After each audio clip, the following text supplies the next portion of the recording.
You know, for over 400 years, one play has pretty much defined the very idea of tragedy. It's a ghost story, it's a detective story, and it's a bloody tale of revenge that has absolutely captivated the world. So what is it about a 400-year-old story about a Danish prince that feels so immediate, so modern? Today, we're going to dive into the masterpiece that is William Shakespeare's Hamlet. All right, so picture this. We're on the freezing, windswept battlements of Elsinore Castle in Denmark. And let me tell you, the guards are absolutely terrified. Because for 2 nights in a row, they've seen an apparition. A ghost that looks exactly like their recently deceased King Hamlet, wearing the exact same armor he wore in his most famous battles. And this is where one of the guards, Marcellus, drops that super famous line, and man, it just perfectly nails the feeling. There's this deep, festering sickness in the kingdom, a kind of political and moral rot that's hanging over everything like a thick fog. And the ghost? Well, he's just the first sign that something is seriously wrong. And you gotta understand, this rot, it isn't just political. No, this is deeply personal. Things really kick into gear when the young Prince Hamlet, who's still deep in mourning for his father, decides he's gonna confront this ghost himself. And the story that ghost tells him, well, it's gonna set him down a dark and all-consuming path. Okay, so here's the deal. Hamlet's dad, the old King Hamlet, a total legend by the way, is dead. But it feels like before anyone's even had a chance to properly grieve, Hamlet's uncle, Claudius, has not only grabbed the throne, but has also married Hamlet's own mother, Queen Gertrude. The whole thing happens so fast, it's more than a little suspicious, right? So when Hamlet finally comes face to face with this ghost, it tells him a story that completely flips the script. See, the official story was, oh, he got bit by a snake in the garden. But the ghost lays out the chilling, horrible truth. He was murdered in his sleep, poison was poured into his ear by the very man who now wears his crown and sleeps with his wife, his own brother, Claudius. So you can imagine this changes everything. All that grief Hamlet was feeling, it just morphs into this burning, fiery need for justice.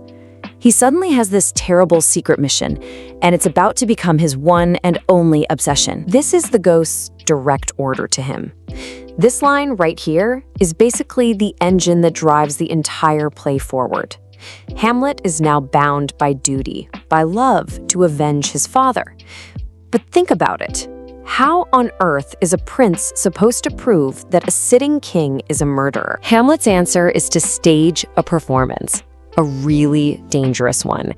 He decides he's going to put on what he calls an antic disposition. Basically, he's going to pretend to be completely, utterly insane. The logic here is that if the court just writes him off as a lunatic, he can basically float around them like a ghost himself, watching the king, searching for proof without anyone ever guessing his real mission. And you know what? His act is really convincing. Pretty much everyone, even the woman he loves, Ophelia, they all buy it. They think he's lost his mind. But the king's top advisor, this guy Polonius, he notices something's a little off. He feels like behind all the crazy talk and bizarre behavior, there's some kind of logic, a method to the madness. But carrying this weight, this mission, it really starts to take a toll on him. And this brings us to probably the most famous moment in all of literature, where Hamlet's fake madness starts to feel an awful lot like real despair. He's so completely overwhelmed by it all that he asked himself the ultimate question. Is it better to exist and suffer or not exist at all? Now, this isn't just a simple question about suicide. It's way deeper. It's this profound philosophical wrestling match he's having with himself. He's weighing the pain of living against the absolute terror of what might come after death. And in the end, it's that fear of the unknown, that undiscovered country, as he calls it, that just paralyzes him.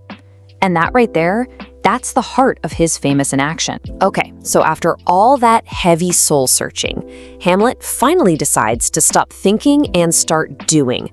He comes up with this plan that is both brilliant and, honestly, super risky to get the proof he so desperately needs. And what's his weapon of choice? A theater troupe. Yeah, when a bunch of traveling actors just happen to show up at the castle, a light bulb goes off for Hamlet. He realizes, hey, I can't just point a finger at the king, but maybe art, maybe a play can lure the truth out into the open. He calls the whole scheme the mousetrap. And the genius of it is just how simple it is. He gets the actors to put on a play for the entire court. But here's the twist. Hamlet has written a new scene himself, a scene that reenacts the murder just like the ghost told him. The stage is basically his little experiment, and Claudius's reaction? That's the only data he needs. And oh boy, does it work. The second the actor on stage mimics the murder, pouring poison into the ear of the player king, Claudius just loses it. He leaps to his feet, starts screaming for light, and storms out of the hall. Bam. In that one moment, his guilt is on full display for Hamlet to see. The mousetrap just snaps shut. But this huge win for Hamlet is also what sends the whole story spiraling into tragedy. So right after the play, Hamlet goes to confront his mother, Gertrude. He hears a noise behind a tapestry, and thinking it's Claudius spying on them, he just whips out his sword and stabs right through it. But it's not the king. It's that nosy advisor, Polonius. And that mistake, that is the absolute point of no return. Killing Polonius, even by accident, is like knocking over the first domino. It sets off this horrific chain reaction of death and disaster that's going to take down the entire Danish court. And the fallout is just immediate and catastrophic. First, the murder sends Polonius's daughter, Ophelia, into this heartbreaking spiral of madness, and she ends up drowning. That, in turn, brings her brother Laertes storming back from France, breathing fire and wanting revenge for his father and his sister. And of course, Claudius, who is a master manipulator, sees his chance. He points all of Laertes' rage right at Hamlet. Okay, the final scene, it's just a masterclass in complete and total devastation. The plan is a rigged fencing match, but it goes wrong in almost every way imaginable. Queen Gertrude accidentally drinks a cup of poisoned wine that was meant for Hamlet. Laertes manages to wound Hamlet with a poisoned sword, but then in the scuffle, they swap swords. Now Hamlet has the poisoned blade, and he wounds Laertes back. As he's dying, Laertes confesses the whole plot, and with his last ounces of strength, Hamlet finally gets his revenge, forcing the poison down the king's throat before he collapses and dies himself. And then, silence. The stage is just littered with bodies. The entire royal family is gone. So after all that carnage, you have to ask, why? Why are we still obsessed with this story? What is it about this 400-year-old play that just haunts us? I mean, just think about that iconic image, right? Hamlet, holding the skull of Yorick, who was the court jester when he was a kid. And this scene, it's not really just about death. It's about what it means to be alive. He's staring right into the face of his own mortality and asking, what's left of us when we're gone? You know, our legacy, our memories, does any of it even matter? And I think that's the secret.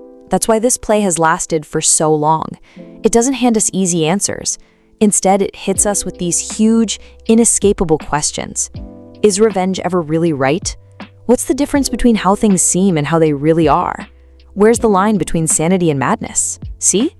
These are our questions, not just some Danish princes from 400 years ago. So in the end, after all the ghosts and plots and death, we're just left with him, Hamlet.